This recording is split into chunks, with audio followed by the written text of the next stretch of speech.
பேசுறதுக்கு இப்ப டைம் இல்ல. இன்ஷா அல்லாஹ் அடுத்தடுத்த நாங்க நேரங்கள்ல இன்ஷா அல்லாஹ் நாங்க ஃபலாயில்களுடைய விஷயத்த பேசுவோம். நான் நினைக்கிறேன் வந்திருக்கக்கூடிய எல்லா கேள்விகளுக்கு ஜவாபாத்கள் நாங்க இப்ப விளக்கப்படுத்தினதிலே வந்திருக்கேன். அப்படி நாங்க வாசிச்சு பார்க்கிறோம். அப்படி ஒன்றும் வந்து இல்லாட்டி நாங்க அதுக்குரிய ஜவாப்களை செல்ல பார்க்கிறோம். Is it all right to brush? இங்க ஒரு கேள்வி ஒன்று கேட்டிருக்குது. டூத் பேஸ்ட் பாவிச்சு எங்களுக்கு என்ன பிரஷ் பண்ண ஏழுமா? இந்த நேரத்துல சமான கட்டிய பிரச்சனை காலத்தினவா මෙතන ටූත් පේස්ට් පාවිච්චි කරලා අපිට බ්‍රෂ් කරන්න පුළුවන්ද කියලා. මෙතන හොඳට මතක තියාගන්න ඕන දෙයක් තමයි ටූත් පේස්ට් පාවිච්චි කරලා බ්‍රෂ් කරන එක උපවාසය නැති කරයිද නැද්ද කියන එක ප්‍රශ්නයක්. දැන් අපි බයන් කරපු වෙලාවේ ඔයගොල්ලන්ට තේරෙලා ඇති මන්පද්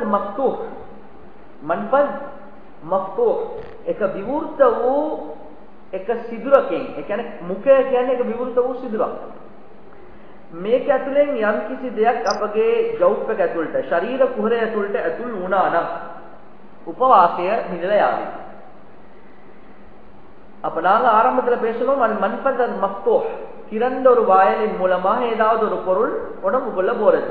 இப்ப டூத் பேஸ்ட் பாவிக்கிறதுல உண்மைக்குமே இருக்கக்கூடிய ரிஸ்க் என்னன்னா, கொஞ்சம் சரி என்னண்டா இந்த லெவலுக்கு ஷரியத்துல ஒழுவெடுக்க போல மலா செய்யறது, வாய கொப்பளித்து கழுவுறது நோம்புல மக்ரூஹ். அப்படி வாய கொப்பளித்து கழுவ வானம் என்று செல்ல நேரத்துல நாங்க அதை செய்ய போயிட்டு உள்ளுக்கு போச்சேன்னா நோம்பு முறிஞ்சிடும், கலா செய்ய வரும். අපි උපවාසය රකින්න වෙලාවේ කට කකාරා සේදීම මේක මක්රූ. ඒක කරන්න ගිහිල්ලා ඇතුළට ගියා නම් උපවාසය කළා. ඒ වගේම මෙතනත් එක රිස්ක් එකක් තියෙනවා. අපේ කට ඇතුළට එක රහක් ඇති වෙනවා. දිවට රහක් තේරෙයි. இப்ப சில பெண்கள் சரியான பக்குவம் சாப்பாட்டுல உப்பையும் பார்க்க மாட்டாங்க. சரி பாக்குறது ஹராம்னு நாங்க சொல்லல, ஆனா பாக்குறதுக்கு அனுமதி இருக்குது. நாக்களை வச்சுட்டு அப்படியே துப்போனும்.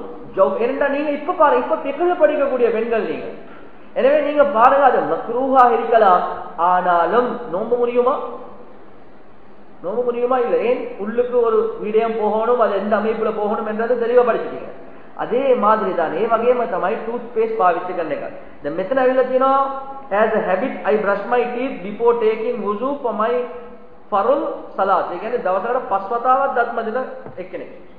ඒක ටූත් පේස්ට් දාගෙන. ரமலானுடைய மாசத்துல ரமலான் மாசே ஜவாலකින් පස්සේ කියන්නේ ලොහර් කිටදට ලොහර් සලාතෙන් පස්සේ මිස්වාක් පාවිච්චි කරන එක මක්රූහ්. ඇයි? හදීසකේ නබිතුමා නම් පැවසුවා, හදීසුල් කුද්සියේ අල්ලාහම පවසා තිබෙනවා ඛුලූෆු ஃபமிஸ்தாஇபி அத்யபு இன்தல்லாஹி மின் ரீஹில் மிஸ்கி. ஒரு நோம்பாளியுடைய வாயால வரக்கூடிய நாற்றம் இருக்குதே, வாசம் இருக்குது, நாத்தம் இருக்குது, அது கஸ்தூரிக்கு பார்க்க வாசமா இருக்கு அல்லாஹ்க்கு. எனவே ஜவாலுக்கு பின்னால லொஹருக்கு பின்னால ஒரு மக்ரூஹான ஒரு செயல் தான் மிஸ்வாக் செய்யறது. மிஸ்வாக்கே மக்ரூஹ்.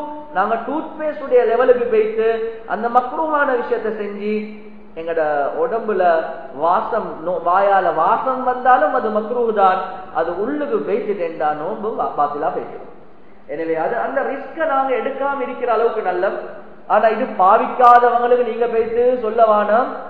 சிலவங்க பக்குவத்துக்கு பாவிக்காம இருப்பாங்க, அவங்களுக்கு மீது இதெல்லாம் நீங்க பக்குவமா செஞ்சு கொண்டு அதெல்லாம் சரி வரும் என்று சொல்ல போகணும்.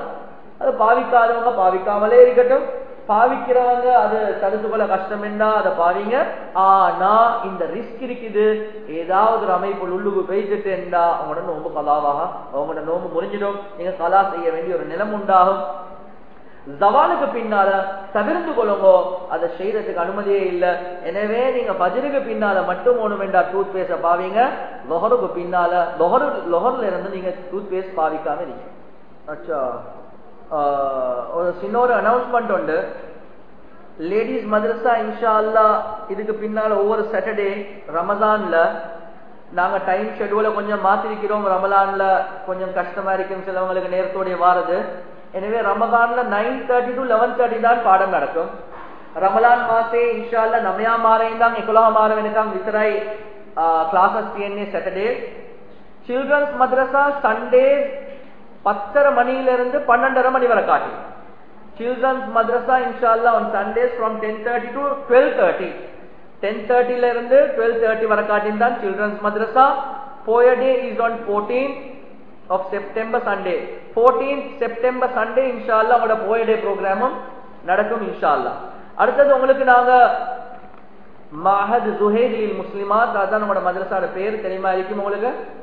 அந்த மாஹத் ஜுஹைர் முஸ்லிமாத்துடைய ஃபிக்ஹ் சிலபஸ்ல முதலாவது கிதாப நாங்க இவ்வளவு காலம் உங்களுக்கு தாளா தான் தந்தோம். முதலாவது கிதாப் தமிழ் மீடியத்துக்கு உள்ளவங்களுக்கு நாங்க அடிச்சிருக்கிறோம். அதுல முஸ்தலஹாத்துல் ஃபிக்ஹ், ஃபிக்ஹுடைய ஆரம்பத்தில இருந்து இஸ்திஞ்சா பாடம் வர காட்டி வந்திருக்குது. எனவே தமிழ் மீடியத்துல உள்ளவங்க இத வாங்குறது வாஜிப், கட்டாயம். இது அவங்க கட்டாயம் அந்த புக்கை வாங்கணும். 150 rupees. இதுக்கு பிறகு அவங்களுக்கு சிலபஸாக இது இருக்கும். தமிழ், சிங்கள, இங்கிலீஷ் இன்னும் நாங்க டிரான்ஸ்லேஷன் இன்னும் செஞ்சு கொண்டிருக்கிறோம். அது புக் ஃபார்மேட்ல இன்ஷால்லா கிட்டத்திலே வரும்.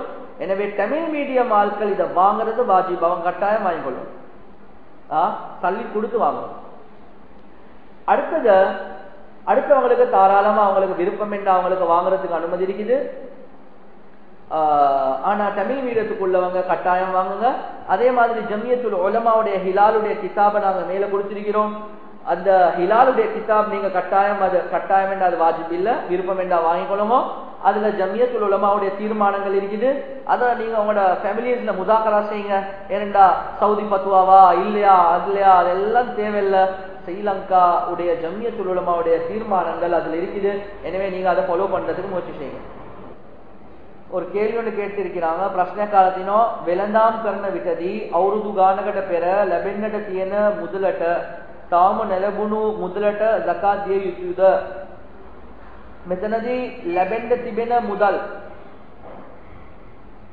මේ සඳහා zakat කැල්කියුලේට් කරලා දෙන එක වාජිබ්, අනිවාර්යයෙන්ම දෙන්න ඕනේ. හැබැයි අපිට මේක දෙන එක අනිවාර්ය වෙන්නේ මුදල් අතට හම්බුනාට පස්සේ. දැන් අපිට හොඳටම තේරෙනවා නම් මේ මුදල් ආයිත් ලැබෙන්නේ නැහැ කියලා, මේ වගේ අවස්ථාවක ඒක වාජිබ් වෙන්නේ නැහැ. ලැබෙයි කියන ප්‍රතිශතය වැඩි නම් ඒ වලට කැල්කියුලේට් කරලා ඒ zakat එක දෙන එක අනිවාර්යයි. கிடைக்கும் இருக்கக்கூடிய பணம் இருக்குதே பிசினஸ் செஞ்சு அந்த பணத்துக்கு zakat கொடுக்கிறது கட்டாயம். கிடைக்காது என்றதுதான் உறுதி என்றா அதுக்கு இப்பே நாங்க குடிக்க தேவையில்லை, அது கிடைச்சதுக்கு பிறகு கொடுக்கிறது. ලැබෙන්නේ නැහැ කියන ප්‍රතිශතය වැඩි නම් ඒකට දැම්මම zakat එක දෙන්න ඕනේ නැහැ. ලැබුණොත් දෙන්න කොච්චර දෙන්න ඕනේද? මෙච්චර අවුරුද්දක් තිස්සේ අපි නොදී හිටියටත් දෙන්න ඕනේ. ඒකත් එකතු කරලා දෙන්න ඕනේ. තේරෙලාද? උදාහරණ වශයෙන් ශෆ්රාස් මට රුපියල් ලක්ෂයක් ණයයි. ලැබෙන්නේ නැහැ කියන ප්‍රතිශතය තමයි වැඩි. ලැබෙන්නේ නැහැ. දැන් අවුරුදු 5ක් දීලා. දැන් අවුරුදු 5ක් තිස්සේ මම මේකට zakat දුන්නේ නැහැ. ඒ ලැබෙන්නේ නැහැ කියන ප්‍රතිශතය වැඩි හින්දා. අද ඇවිල්ලා ශෆ්රාස් රුපියල් ලක්ෂය දුන්නා මට රිටර්න්. දැන් මම zakat දෙන්න ඕනේ මොකටද? අවුරුදු 5ටම. හැබැයි zakat ශෆ්රාස් මට දෙන ප්‍රතිශතය වැඩි නම් මෙයා දෙන්න පුළුවන් එක්කෙනෙක් දැන් මට දෙයි, අද දෙයි, හෙට දෙයි කියලා අවුරුදු 5ක් තිස්සේ ලැබුණා නම් මේ හැම අවුරුද්දකම අපි ඒ සඳහා zakat දීගෙනම එන්න ඕනේ. මවක් තමන්ගේ ආභරණ වලින් ළමයින්ට කියා වෙන් කරන ලද ඒවාටත් zakat දිය යුතුයද? රන් ආභරණ ඇත්තටම භාවිතාව සඳහා තිබෙන්නා වූ ආභරණ වලට තිබෙන්නා වූ නීතිය වෙනස්. ඒ වගේම භාවිතාවට නැතුව සේවිං එකක් හැටියට තිබෙන ආභරණ වලට zakat දිය යුතුයි. දැන් මෙතන බලන්න ඕනේ මේක සේවිං එකක්ද නැත්නම් භාවිතාවද කියලා. භාවිතාව සඳහා තිබෙන ආභරණ නම් ඒ වලට zakat අපගේ කස්ටම් එකේ, කස්ටම් කියන්නේ අපගේ පළාතේ තිබෙනා වූ ස්ක්‍රීන් ගාව තිබෙන ආභරණ වලට වඩා අතිරික්තව තිබෙනවා නම් zakat දිය යුතුයි. ප්‍රශ්න කාලා දෙනවා කාට හරි හයිල් එක ඉවරනාට පස්සේ සලාතිය ඉටු කරන්න ස්ටාර්ට් කරා. හැබැයි ආයෙත් බිඳුවක් දෙකක් යනවා. මෙතනදී බලන්න ඕනේ දවස් අවම ගාන හයිල් වල දවස් 15යි. දවස් 15ක් ඇතුළත නම් මේක හයිල් හැටියට අපි කන්සිඩර් කරලා අපි සලාතිය නවත්තන්න ඕනේ. හැබැයි එක ස්ත්‍රියෙකුට හොඳට රුධිරය දිහා බලලා මේක හයිල්ද ඉස්තිහාලාද කියලා තීරණය කරන්න පුළුවන් ස්ත්‍රියක් නම් ඒක හයිල්ද ඉස්තිහාලාද කියලා තීරණය කරලා සලාත ඉටු කරනවද නැද්ද කියන එක තීරණය කරන්න ඕනේ. එහෙම තීරණය කරන්න බැරි ස්ත්‍රියක් නම් ඒක දවස් 15ක් ඇතුළත ඇවිල්ලා තිබෙන රුධිරය නම් ඒක හයිල් හැටියට කන්සිඩර් කරලා සලාතය සහ සෞම්‍ය නවත්තන්න ඕනේ. කලා නොම්බි එම අවුරුද්දේම ඇල්ලුවේ නැත්නම් ඊළඟ අවුරුද්දේ එය දෙගුණයක් ඉටු කළ යුතුද? නෑ, මේ සඳහා උත්තරය ඇවිල්ලා තියෙන්නේ මේ අවුරුද්දේ කලා නොම්බි දෙක ඇල්ලුවේ නැත්නම් ඊළඟ අවුරුද්දේ ඒ වෙනුවට හතරක්ද? නෑ මේ සඳහා මේ ප්‍රශ්නෙට උත්තරය ඔයගලන්ට ඇවිල්ලා පාඩමේ ලැබිලා ඇති කියලා අපි හිතනවා. இங்க கேள்வி ஒன்று கேட்டிருக்கிறாங்க. ஒருத்தருக்கு 7 வருஷமா கலாவுடைய விஷயங்கள் தெரியாம இருந்தாங்க. அந்த நேரத்துல ஒரு எஸ்டிமேட் பண்ணி எவ்வளவு நோன்புகள் சுன்னத்தான நோன்புகள் நாங்க எங்களை கஷ்டத்துல போட்டுக்கொள்ளாம ஒவ்வொரு மண்டேஸ் ஒவ்வொரு தேர்ஸ்டேஸ் அதே மாதிரி ஒவ்வொரு மாசத்துல ஐயாமுல் பீல் போற 13, 14, 15 இந்த நாட்கள்ல நோன்பு பிடிக்கிறது சுன்னத். எனவே கலா யாருக்கு இருக்குதோ அவங்க முடியுமான அளவு தன்னை கஷ்டத்துல போட்டுக்கொள்ளாம இந்த டேஸ்ல இந்த நாட்கள்ல நாங்க கலா செய்யறதுக்கு முயற்சி செய்யறது, சுன்னத்தான நோன்புடைய நியத்தை வைக்காம கலாவுடைய நியத்தை வச்சுக்கொண்டு நாங்க தொடர்படியா ஒரு ஹிம்மத்தான ஒரு நியத்தை அல்ல ஒரு எஸ்டிமேட் ஒன்று வைக்கிறது. எனக்கு இவ்வளவு கலா இருக்கும் என்ன நினைச்சு கொண்டு அது செய்யறது, அது நாங்க எங்களே கஷ்டப்படுத்திக் கொள்ளாம செஞ்சு கொண்டா சரி. சுப்ஹானக அல்லாஹும்ம வ பிஹம்திக் அஷ்ஹது அல்லா இலாஹ இல்லா அன்த அஸ்தக்ஃபிருக வ அத்தூபு இலைக். அஸ்ஸலாமு அலைக்கும் வரஹ்மத்துல்லாஹி வபரகாத்துஹு. මුස්ලිම් සහෝදර සහෝදරියනි, අපගේ වෙබ් අඩවිය වන www.tamilbayan.com වෙතින් ඔබට සිංහල බයාන් නැරඹීමට හා ඩවුන්ලෝඩ් කිරීමට පුළුවන්. ඔබ කල යුත්තේ අප හා රැඳමින් අත්වැ